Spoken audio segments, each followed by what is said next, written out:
Brilliance Audio presents Borrowed Dreams by Debbie Macomber, performed by Kate Rudd.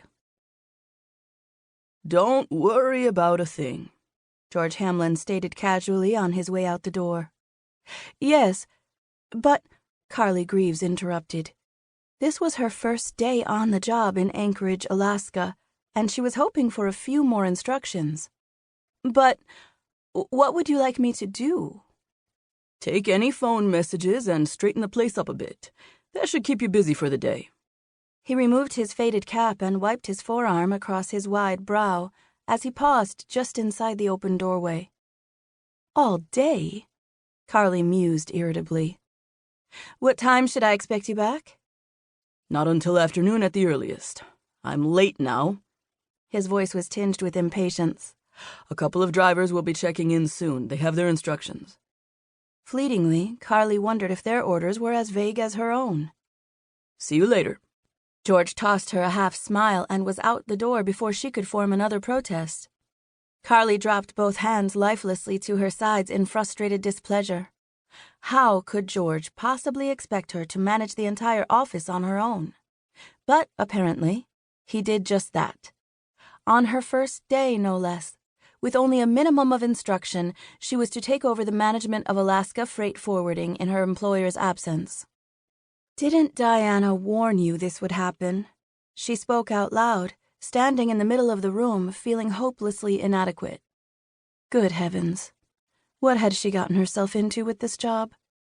Hands on hips, Carly surveyed the room's messy interior. George had explained, apologetically, that his last traffic supervisor had left 3 months ago. One look at the office confirmed his statement.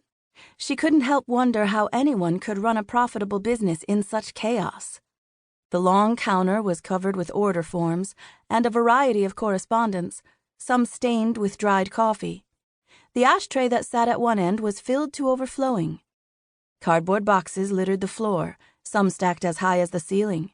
The 2 desks were a disaster. A second full ashtray rested in the center of hers, on top of stacked papers, and empty coffee mugs dotted its once polished wood surface. The air was heavy with the smell of stale tobacco. Forcefully expelling an uneven sigh, Carly paused and wound a strand of rich brown hair around her ear. Straighten the place up a bit. Her mind mimicked George's words. She hadn't come all the way from Seattle to clean offices. Her title was traffic supervisor, not janitor. Annoyed with herself for letting George walk all over her, Carly got her desk in reasonable order and straightened the papers on the counter. She grimaced as she examined the inside of the coffee pot. It looked like someone had dumped chocolate syrup in it. She guessed it had never been washed. When the phone rang, she answered in a brisk, professional tone. "Alaska Freight Forwarding." A short hesitation followed. Who's this? Squaring her shoulders, she replied crisply. "Carly Grieves, may I ask who's calling?" The man at the other end of the line ignored the question.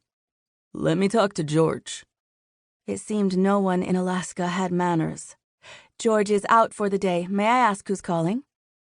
Whoever was on the line let out a curse. "I beg your pardon?" When do you expect him back? "Well, Mr. Blanky Blank, I can't rightly say." I'll be there in 10 minutes. With that, he abruptly severed their connection. Sighing, Carly replaced the receiver. Apparently, Mr. Blanky Blank thought she could tell him something more in person. A few minutes later, the door burst open and a man as lean and serious as an Arctic wolf strode briskly inside and stopped just short of the counter. Dark flecks sparked with interest in eyes that were wide and deeply set. He was dressed in a faded jean jacket and worn jeans, and his Western-style checkered shirt was open at the throat to reveal a broad chest with a sprinkling of curly dark hair.